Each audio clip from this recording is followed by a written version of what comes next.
Hey YouTube, this is the second episode of the Mercenary in Ukraine series. And so the first one left off with me talking about how I departed El Salvador, Bitcoin Beach, El Zonte, lovely place, and made my way over to Germany and then Krakow, Poland, where 2 nights, 3 days were spent getting some military gear, which was really not much to come by, before taking a bus over to Lviv, and then the next day going to City Hall and getting a ride in a Mercedes-Benz G wagon to a military something where an Englishwoman gave me a perfunctory interview, and after I passed that, was then handed over to a Ukrainian colonel who accepted a few pictures, 3 or 4, of myself in boot camp when I was in the United States Marine Corps.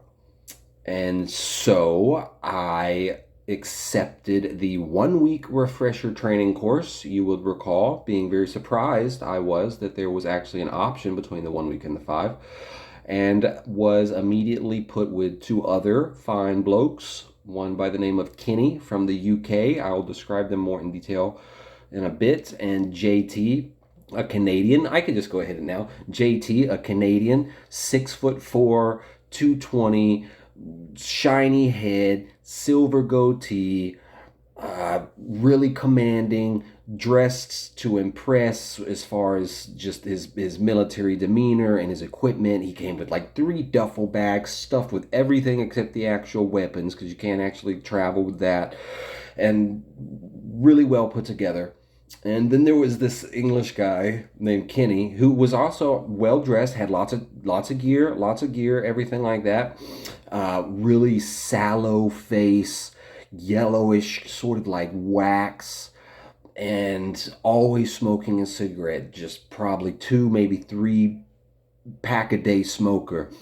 And so Kenny, as soon as he opened his mouth, it was clear that he was some sort of meth addict, or meth user, because it was just that sort of mouth. And I had seen a gentleman while I was actually in the brig.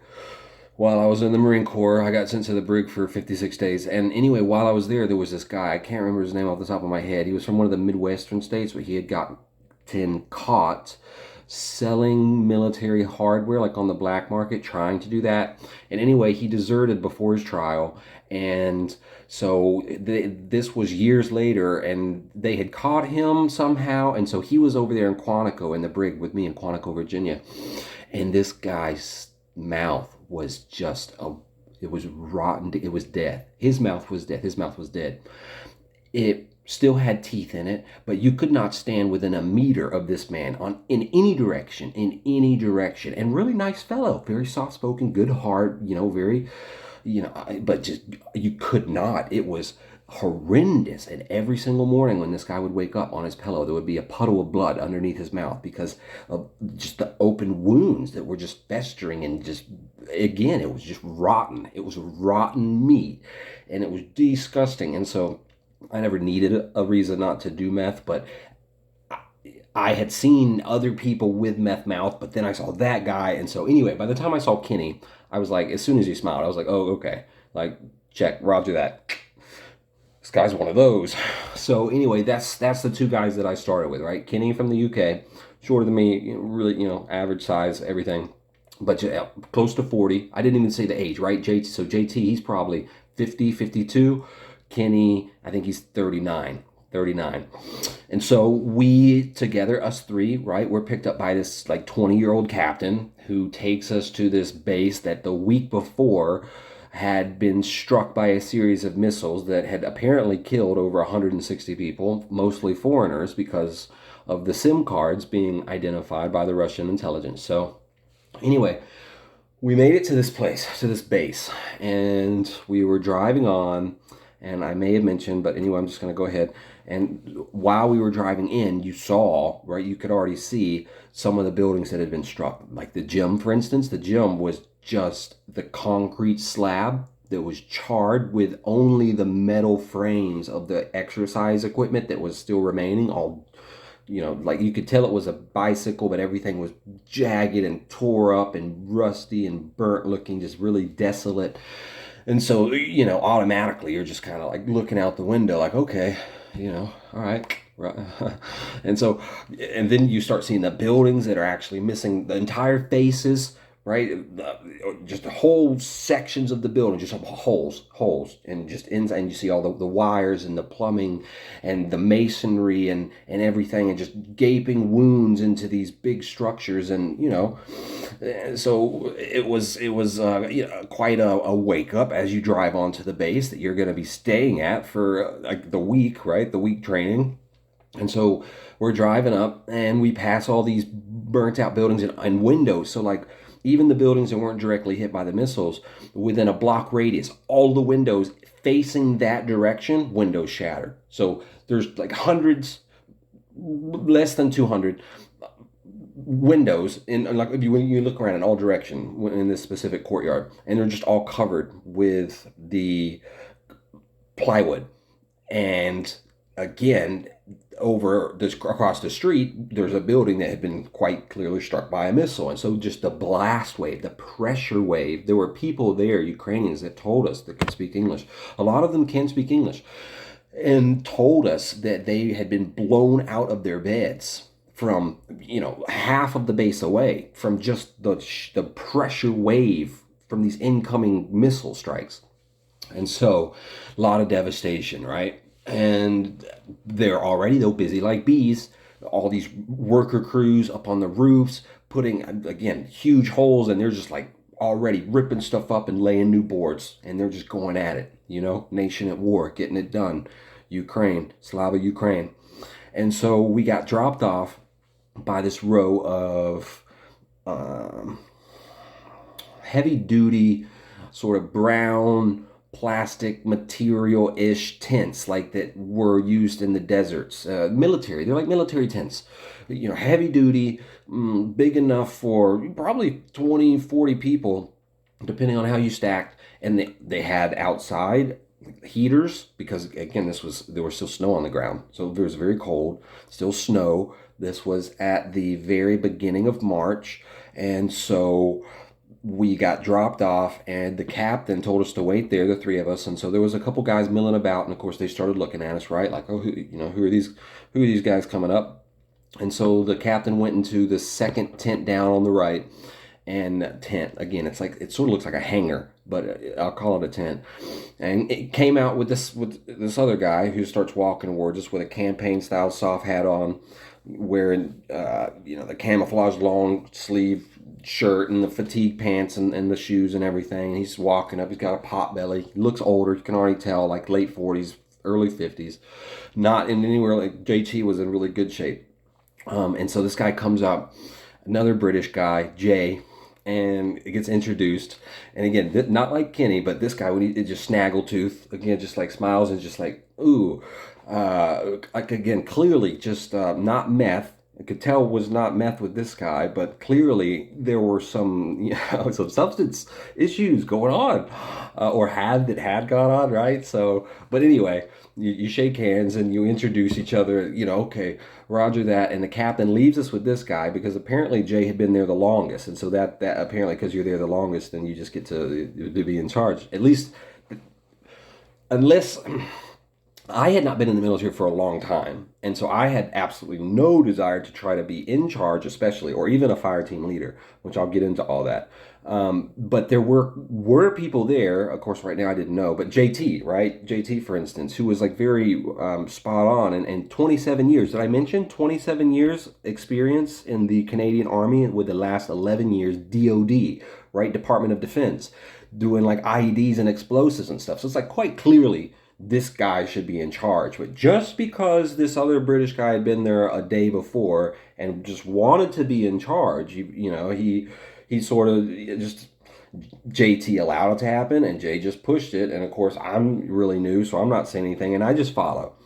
And so Jay tells Kenny and I and JT to go into our tent. And so we go in, and there's 7 or 8 other guys there. I'll introduce them. And basically pick racks real quick, and then I'm going to take you to the bomb shelter, right? The air raid shelter, because there's there's like air raids all the time, apparently. And so we go in. Kenny and JT both got bunks right near the front door, whereas I went into the middle, bottom rack, in between two guys. One of them, Taylor, I'll introduce them all together. And then the guy next to me, Zeb, which was who the Rolling Stone piece was really focused on, the second American that got killed in one of the operations that we went on. And so, put my shit down real quick. Hey, blah, blah, blah, introduce, but I'll do that. And then we went back out with Jay, the four of us, right? The three new people, including myself and Jay. And Jay took us around the side, through two tents, like between them, over a footbridge that went over like this icy little creek, and then down into the woods, maybe 130 meters, something like this, like 30 meters into the woods. And there was some little dugout with a single pole, sort of like a circus tent, and some planks of wood inside, sort of like an earthen bench that had been carved out of the earth, and then topped with just some wood so you wouldn't get your ass all muddy and dirty every time you sat down. And so that was our shelter that we were introduced to. Like, okay. And so basically we were told that there's sometimes 6, 7, 8 times a day that the siren will go off, which means potentially that there's an incoming missile or something's been sighted. And so from that time when the siren goes off, you have 2 minutes to make it into a shelter before you get, the strike happens, before there's an explosion. And so he told us, make sure, he recommended not to go to sleep with a bunch of clothes on. He would take his boots off, of course, because you don't want to get your sheets all messed up. But otherwise, he would sleep in his pants and his blouse and everything so he could get it really quick. Take out water and food, because sometimes you'd be out there 10 minutes and then the all clear siren would come, but then sometimes you'd be out there for an hour. And again, this is in still winter time in Eastern Europe. It's super cold out. and you're just out there freezing your ass off after you were just in bed. And so, that was like, okay, all right. So we were introduced to that. And then he took us back to the tent. And after we had all arrived back, again, Jay, this British guy, just sort of taking natural lead, and I certainly had no reason to say otherwise. And so he tells everyone, all right, let's go over to this other unoccupied tent that's in the front of the row that was used for training purposes, and let's do introductions and get, tomorrow's training and everything worked out. And so we all went over there. And that's where we introduced, like, this is where the squad, right? They had already obviously known each other, but this is where the new people were introduced for the first time. And so, let me see here. I don't remember the order, obviously, but we all sat around. And I already introduced JT, the Canadian that had the 27 years Army experience with 11 in DOD. And then there was Kenny, who had 6 years of the Royal Marines. And then, of course, myself, who was in the Marine Corps Infantry as an assaultman, which is like a reloadable rocket launcher with an M16A4 203 grenade launcher. And then there was another guy, Nibs, who was like chubby with red hair and freckles and a big bushy red beard. And so that was Nibs. And he was also an assaultman, a Marine Corps Infantry assaultman. So we had the same MOS. Then there was Matt. Matt was also Marine Corps. He did 4 years, I think, as a rifleman, and then 2 years as a contractor in Afghanistan. So he was really well put together, real spot on. Short guy, brown hair, really good at his job, very socially awkward. We'll get into all of it as we move along, our time together and stuff. So that was Matt. And then after Matt was Paul. He was also U.S. Army as an armorer, so he was really great to have because he knew everything about like all the different weapon systems, and he knew how to put all this shit together, like PKMs, Russian-fed machine guns, PKMs, all the different RPG-7s, the AT-4s, the in-laws, javelins. Just he had done videos on how the instructionals on how to shoot off these weapon systems and shit. So he was like really, really cool to have. Then there was Bush. Bush was this Midwestern guy, big bifocals, big with the rubber straps so they don't fall off, when you're on operations and stuff. And he had the accent, and he would always talk to me like, I can't do accent, but I just came over to kill Russians. That was terrible. But he was all about killing Russians. He just all the time he would say like, fuck, man, I just want to kill some Russians. I just came over here to kill some Russians. And so he was a real funny character. 4 years, rifleman. And then there was Taylor, who was the guy on the right of me. He was 6 years Army Ranger. And I haven't been given the ages of these people, right? So I already said Kenny, myself, I think I was 33 or 34. And then Nibs was probably like 28, 29. Matt, I think, was 27, something like that. Bush was the youngest, so he was probably 23 or 24. Then Taylor, the guy that was in the back in the bunk next to me, the Army Ranger, he was in his late 40s. On the left of me, Steven, Zeb, he was in his early 50s. Jay, the UK guy, he was in his 50s, and he was French Foreign Legion for 8 years, he said. And I think and of course, the indomitable Polish bear, this G monster, Dom, D-O-M, Dom, Polish mercenary, 27 years experience from Africa to the Middle East to Donbass in 2014. Tree trunks for arms and legs. I mean, the guy waddles, covered in tattoos, shaved head, like just Kimbo slicing it. If you know Kimbo Slice, he was like a Polish version of Kimbo Slice, but with way more tattoos. Just straight Eastern Mafia gangster Dom, right? So Dom. Nobody, see, Dom and I, we naturally got along, because Dom reminded me of some of the people I grew up around, some like the gangster kind of dudes that I grew up around. But most of the other people, even though they were military, especially like JT and Nibs, they grew up, around real straight edge. They're real straight edge kind of people. And so they were always real deferential and very respectful and very like walking on eggshells whenever they deferred or asked Dom or did anything. They were always like really uptight around Dom, whereas he and I ended up being battle buddies. We were roommates. We were always hanging out together. We were always roomed together, and on missions we were always together, he and I.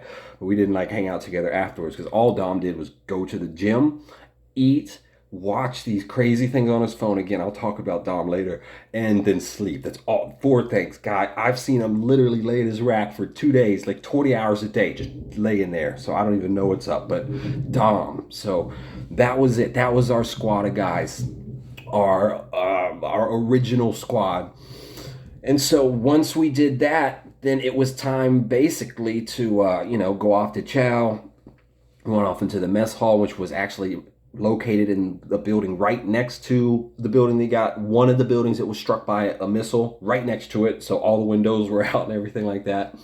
And really good food. Vitaly, shout out to Vitaly. Really, he small Ukrainian soldier in there, always serving the food, just running things. Like really, I mean, it was a really nice experience to have that out there in the middle of Ukraine when a war was starting out. So it was just really a high point of the day to be able to have those meals there. And so we did that, and then that was pretty much it for the night. I'm not going to go too much. The next day we did our first training. So there was another guy. I left this other guy out. I can't remember his name. There was this other guy too. He was an American. He was soft spoken. He was also sort of like looked out of shape. He was also older, in his 50s, but brought a lot of gear and had a lot of knowledge. I just don't remember his name. But the reason I didn't say anything about him is because the next morning when we started our training together, because I guess they had been waiting, sort of just chilling until enough guys came to make a squad. So now there was a squad. So now it was like, okay, we're going to start this. And probably also Jay at that point, now that JT had come and he saw someone that was really in competition. Because Dom, I know you might say, why not Dom? No, not Dom. Dom is fire team, but anyway, we'll get into Dom. But Dom's not the squad leader. So anyway, he probably felt competition from JT, so he wanted to get started. So the next morning, we got started with our first training, and we just went on a little hump because we didn't have any gear yet. So we basically just took the gear that we had and started walking, humping around base, humping when you walk with your gear, sort of marching around the base. So we went around the base for a while, and that one guy, he was already, he just like was already huffing, puffing, couldn't keep up, and we didn't really have anything yet. And so then after we had finished that, we got called off. We got called off by this other mountain of a man. I swear these Slavic people are just gigantic in their genes. This guy, he was much bigger than Dom, like taller, but Dom's way scarier. Like Dom would have taken this guy out like no problem.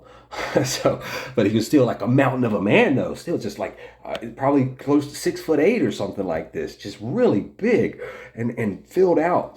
And so he was our commander, like in command of us, but he was in command of the foreigners. But basically what they did is they said, look, you have a week here at this base. You have a week to utilize everything that we have, and during that week, we're going to equip you and make sure that you have everything that you need, but your actual training before we send you off is completely up to you. So whether you dick around for 7 days or whether you actually put work in for 7 days, at the end of those 7 days, it's going to be the same result as far as what's going to happen to you, So it was on our prerogative what we did and what we how we spent our time to prepare for what was coming.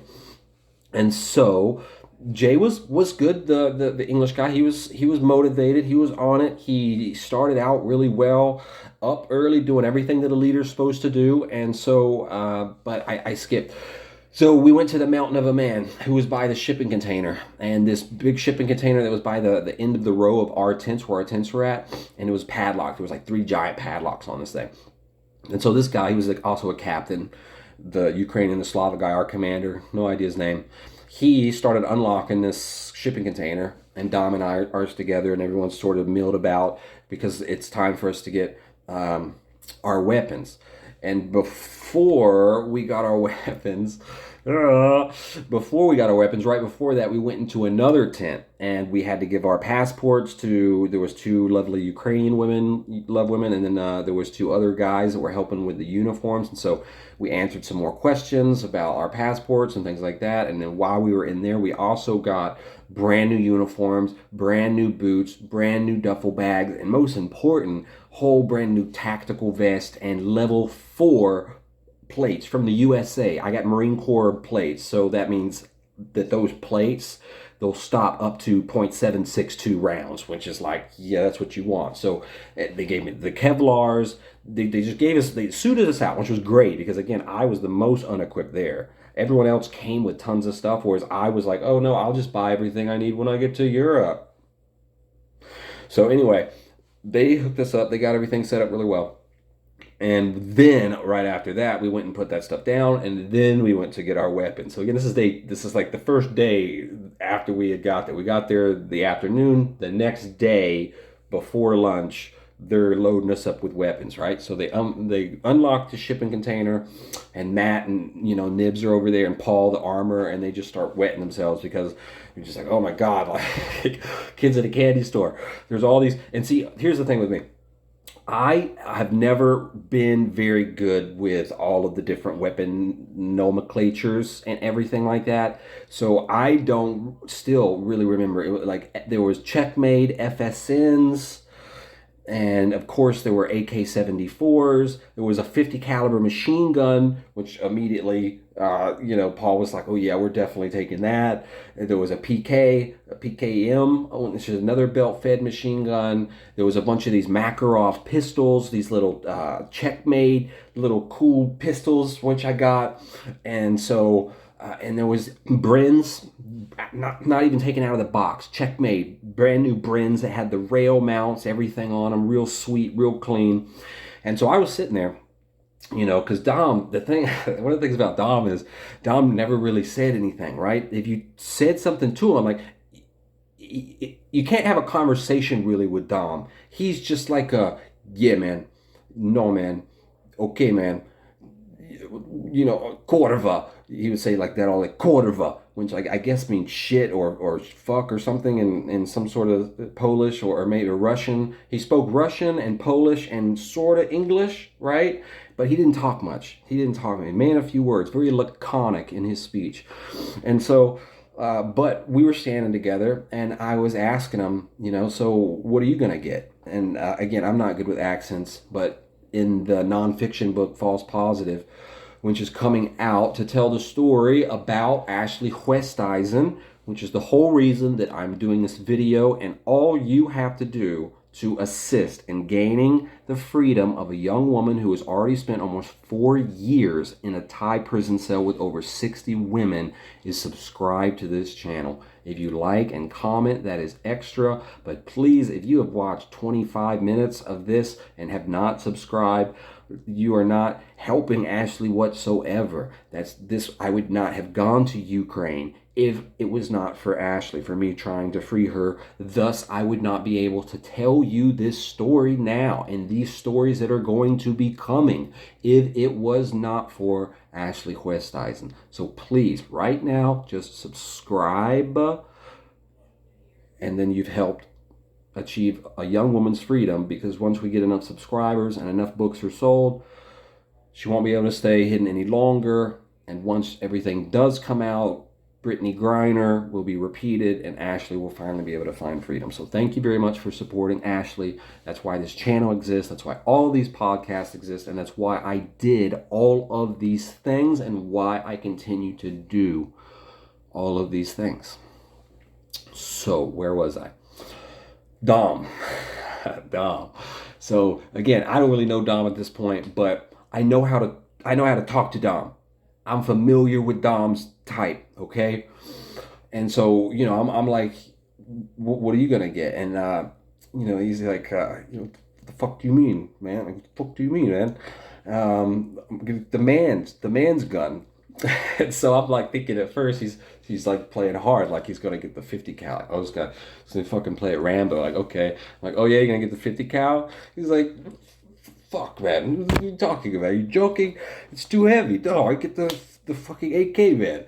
And so I'm like, coming from America, right? Marine Corps, the M16, carbine rifle, hoorah, like. And also they had the Brins and things, and so I'm like, yeah, but what about, because they always say about the accuracy, like, yes, the AK, everyone knows that you can bury them in sand for 5 years, come back, dig it up, cock that shit, and it'll let out a full clip without jamming once. Whereas an M16, if you forget to oil it, after letting it sit out for the weekend, it might jam up after 3 or 4 rounds. So, there's that. But the accuracy, that was like the selling point, right? It's like, okay, yeah, we know that, but also the AK uses the 7.62 round. So 7.62 versus the 5.56.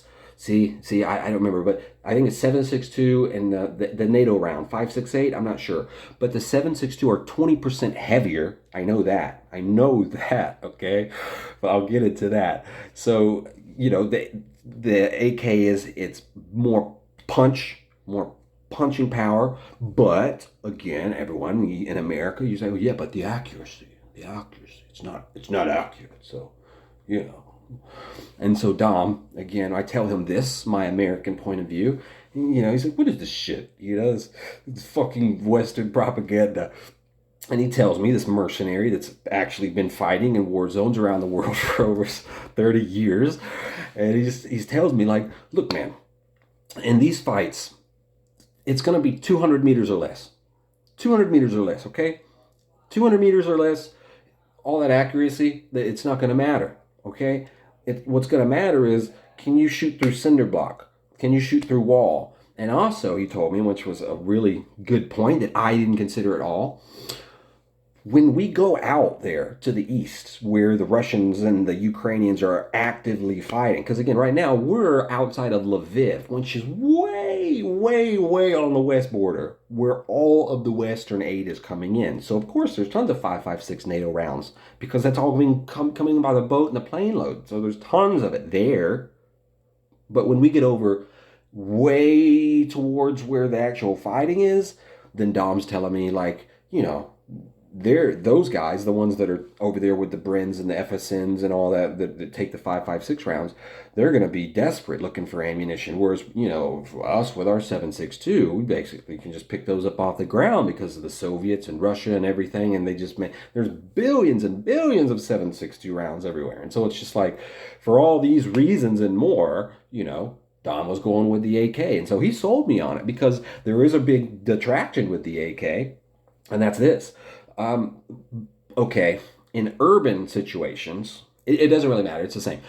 On the 7.62s, without a lot of customization, you can't mount anything because they don't have rail mounts, right? It's like the old school M1 Garand type shit, if you know what I'm talking about. The old bolt action rifles that used to be used in Vietnam before Vietnam, Korea, they were used in Korea. Vietnam, they were using the M16. I think that was the A2, and then the A4 was when I came in. So it seems like I know a lot, but I actually don't, because if you hang around the guys that I was hanging around with, you feel like you don't know shit, because they're over there just like blah, blah, blah, blah, blah, blah, blah, blah, all these acronyms, and you're just like, oh, I don't know what you're talking about, but just tell me, how do I load it, and how do I get a jam in it, how do I fix that, and, let's go. But anyway, with the AK, you can't mount any scopes. You can't mount any like thermal night imaging or thermals or flashlights underneath or really any of that. You can mount a bayonet. You can still do that, which is always nice. But that's pretty much it. So you're using iron sights. Which again, from 200 meters, right? If you need a scope, then, But after that, so, one of the things I'll sort of foreshadow is a lot of our operations actually happen to be outdoors in open areas, in places where, it would have been way better to have a Bren that has a scope on it. Like this guy, Rich, who's actually, RIP Rich, but he had a thermal scope that could see 2 kilometers. 2 kilometers. He could see silhouettes, like the heat vision of targets. And so, that means he can see through all the brush, through all the forest, through the woods. I'm like, first of all, I can't see the foliage. And then if it's more than 200 or 300 meters away, right? Because in the Marine Corps, on the range there in boot camp, and when you're out in the fleet and you do the rifle range, it's 500. That's the max distance. It's 500, and that's really. And you do it with the iron sight. So I had done this on the iron sight, but it's really difficult. A deviation of I forget, like 1 centimeter at 500 meters is like 3 feet. It's like really precise at that distance. You have to be really account for windage, account for elevation. Your trigger squeeze has to be perfect. Everything has to be really perfect the further out past, I'd say, 250, 300 meters that you go. Even more so with an AK-74. And so, there were certainly disadvantages, but nevertheless, Dom, through sheer just badassness alone, because I knew he knew what he was talking about. He and I were the only ones that went with the old school. We went with what he said, the man's gun. So I got an AK-74, and I got a Makarov, so I got a pistol, right? And I got a bayonet, and that was that was my kit as far as weapon systems went. That was my kit, yeah. And then after that same day, because again, we didn't have much time, so we knew that we were going to be moving out to wherever, but we knew we were going to be staying there because there were going to be more guys coming in. There were already new guys coming in. There was this one guy, and he's on the news because JT took a picture of him, and then I don't want to give so much away. Yeah, so I won't say anything about that. But anyway, this one guy, he is on the news. He came like just completely covered, only his eyes, and he even had those covered with goggles. And I did go out like this on operation. There's pictures of me too. But this guy came to this training base, and he had like 30 knives or 28 knives, like all kinds of knives everywhere. And he was saying how he did all this stuff for the cartels in Mexico. This like short little guy that looked like he was out of that video game. Anyway, there were some real crazy characters, and I'll definitely talk about some of them. But Anyway, this guy didn't last. He was like, I don't know what he was thinking, but he was in and out of there within 2 days. But he was with us for like I think a day or something. It's really crazy. And anyway, so what happened is we went after we got our weapons and we chose how we were going to do our squad. And that's where I'll end it with today. I'll finish that. So we went back into that first tent, which was a tent that we used for training. Not that we started yet, but which we did use for breaching and stuff like that, clearing rooms. And while we were all in there, Jay, he sort of presented to everyone that, hey, this is a good time for us to decide who's going to be squad leader and who are going to be our fire team leaders.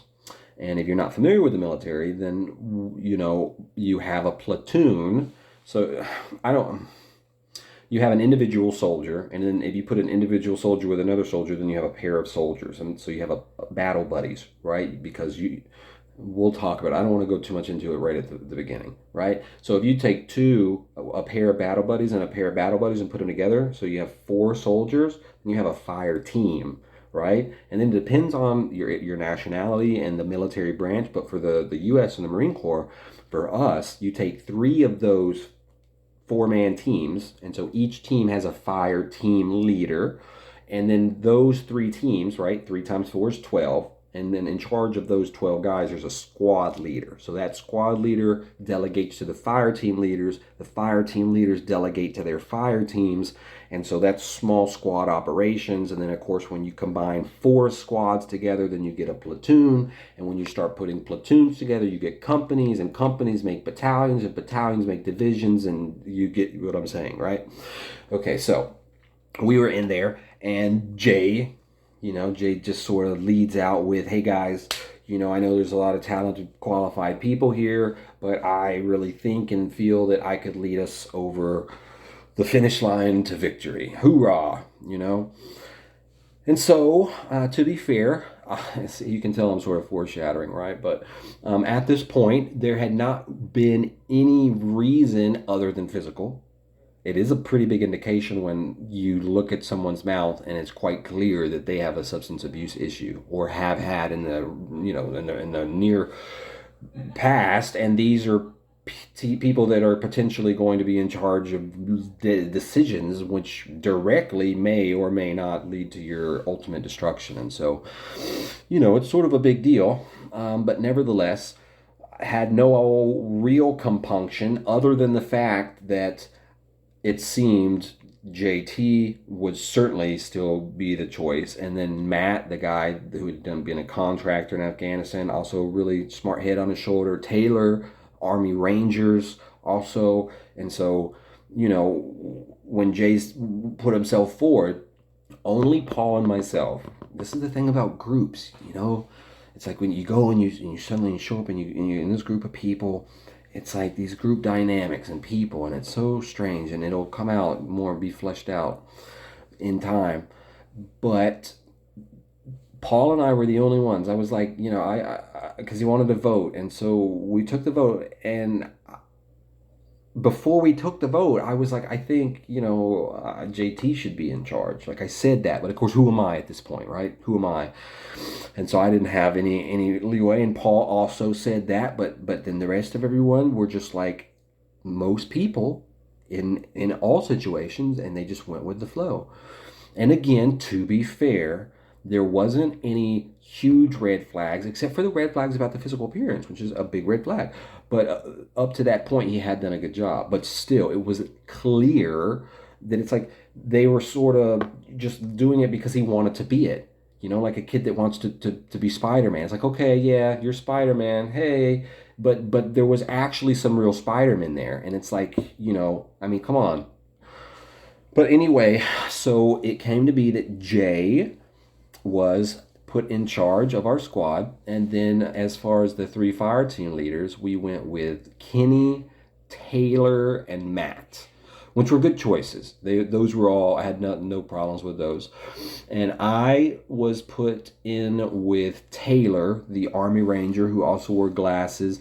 He was from Minnesota, pretty stout guy, late 40s.